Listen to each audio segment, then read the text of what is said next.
आखिर उसको क्या तकलीफ है जिसकी वजह से वो सड़कों पर आ गया है। ग्रास रूट लेवल से मेहनत करता वो ऊपर आते हुए देखती है, तो कम से कम इस बात का तो भरोसा रखे तो उस शख्स में कोई ना कोई सलाहियत ज़रूर है, वो मेहनत पर यकीन रखता है। आपको ऐसा लगेगा तो कुछ ना कुछ दुनिया भर के ममालिक से कॉपी ज़रूर किया गया है। जिसको हुकूमत के हाथों नुकसान होता है वही सड़कों पर आता है, वही एहतजाज करता है, बाकी तो सारे खामोश रहते हैं। बिस्मिल्लाहिर्रहमानिर्रहीम, अस्सलाम वालेकुम। उम्मीद करता हूँ अल्लाह के फजलो करम से आप सब खैरियत से होंगे। ये रहा पाकिस्तान का वो निज़ाम जो हमने 76 साल के बाद बनाया। ऐसा निज़ाम जिसको देखते हुए तो कहीं से ऐसा नहीं लगता कि हमने अपनी सोच, अपने वलवले, अपने जज्बे आने वाली नस्लों का सोचा हो कि कौन सा निज़ाम इस नस्ल ने आगे लेकर चलना है। हमारे आबा अजदाद इस रियासत पाकिस्तान में जो निज़ाम चाहते थे उस निज़ाम की बुनियादों को किस तरह से होना चाहिए था कि अगली नस्लें, आने वाली नस्लें इस पर एक अच्छी इमारत खड़ी करते, तब इसमें मकाम रहे।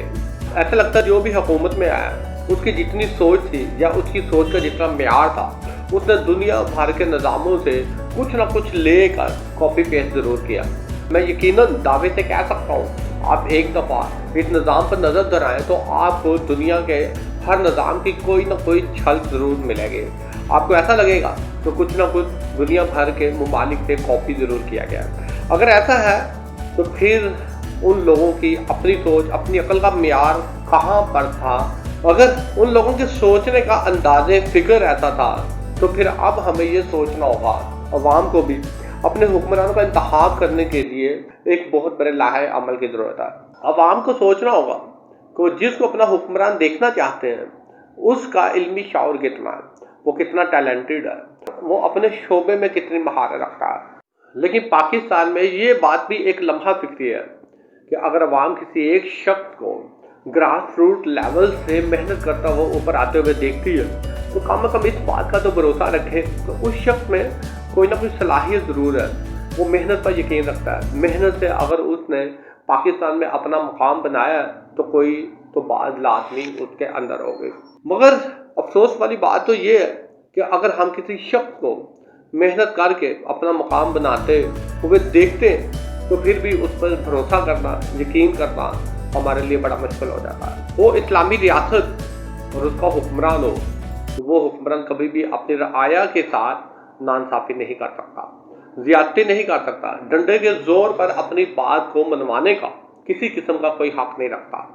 कहने को तो पाकिस्तान एक ज़रूरी मुल्क है, कहने को जब हमारे मुल्क की सियासी जमातें जिन्होंने जब वोट लेने होते हैं या किसानों के एक बहुत बड़े वोट बैंक को कैश करना होता है तो फिर वो किसानों की तारीफें करते हुए नहीं थकते। वैसे तो माजी में मुख्तलिफ हुकूमतों की तरफ से ये नारे सुनने को मिलते रहे हैं, इलेक्ट्रॉनिक मीडिया और जो प्रिंट मीडिया, दोनों में नारों के ज़रिए किसानों को इज्जत देते हुए हमने तमाम हुकूमतों को देखता है कि अगर किसान खुशहाल होगा तो पाकिस्तान खुशहाल होगा, अगर किसान खुशहाल नहीं है तो पाकिस्तान खुशहाल नहीं है, यानी कि पाकिस्तान की मैशत बेहतर नहीं हो सकती।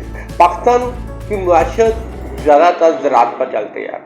अगर पाकिस्तान एक ज़रूरी मुल्क है और मैशत का 70% हिस्सा ज़राअत पर इंसार करता है तो फिर किसानों की इज्जत वो मकाम कहाँ पर है? हमारे मुल्क में एक हकीकत ये भी है, जब कोई शख्स एहतजाज कर रहा होता है, चीखो पुकार कर रहा होता है तो उसकी आवाज़ हुकूमत तो दूर की बात, उसके अपने साथ सुनने वाले या दूसरे शोबे से मुंसलिक लोग कम ही उसके एहतजाज को समझ पाते हैं। आखिर उसको क्या तकलीफ है जिसकी वजह से वो सड़कों पर आ गया है? आखिर कौन सी हुकूमती पॉलिसी है जिसकी वजह से उसके रोज़गार को धचका लगता है? इसका पता तो उस वक्त चलता है जब हुकूमत कोई ऐसे इक़दाम करे किसी भी शोबे से मुंसलिक शख्स को इस बात का एहसास हो कि इससे उसके मुआशी ज़राए कम होंगे, उसको बढ़ने और फलने फूलने का मौका कम मिलेगा, इससे उसको बहुत बड़ा नुकसान होगा। जिसको हुकूमत के हाथों नुकसान होता है वही सड़कों पे आता है, वही एहतजाज करता है, बाकी तो सारे खामोश रहते हैं। होना तो ऐसे चाहिए कि एक दूसरे के साथ कंधे से कंधा मिलाकर इस पाकिस्तान को हमें आगे लेके जाना चाहिए। हो इस्लामी रियासत और उसका हुक्मरान तो उसे तो ये चाहिए कि सड़कों पर आने वाले लोगों के साथ बातचीत करें, उनकी आह और पुकार को सुने, उनके मसाइल को सुने और बेहतर अंदाज से उसके मसाइल हल करने की कोशिश करें, क्योंकि बातचीत एक ऐसा ज़रिया है जिससे किसी की फरियाद को सुना जा सकता है। किसी शख्स को जिन मसाइल का सामना है उन मसाइल को हल करने की कोशिश करनी चाहिए, कोई दरमियानी रास्ता निकालना चाहिए। एक अच्छी हुकूमत का तर्ज अमल यही होता है, क्योंकि रियासत और हुकूमत दोनों आवाम की होती है। मगर अगर हुकूमत अपनी बात डंडे के जोर पर मनवाती है और फिर एहतजाज करने वालों के साथ अगर वो बुरा सलूक करेगी तो दिल में नफरत ही पैदा होगी। अगर फसलों की कटाई के बाद किसानों को उनका हक नहीं मिलेगा, किसानों को अगर ऐसा महसूस होगा कि कम से कम गंदों की लागत ही पूरी नहीं हो रही, तो फिर आप कैसे तवक्को कर सकते हैं कि हर साल पाकिस्तान में ज़रूरी अजनास की जो किल्लत वाक़ई हो जाती है और इस ज़रूरी अजनास की किल्लत को पूरा करने के लिए आप इंपोर्ट करते हैं, और इस इंपोर्ट की मद में आप बैरून ममालिक तो ज़्यादा पैसे दे सकते हैं, मगर वो पैसे आप अपने मुल्क में अपने लोगों पर खर्च करने से क्यों खाते ना। जहाँ तक मेरे जहन में ये बात आती है तो वो सिर्फ और सिर्फ कमीशन का है।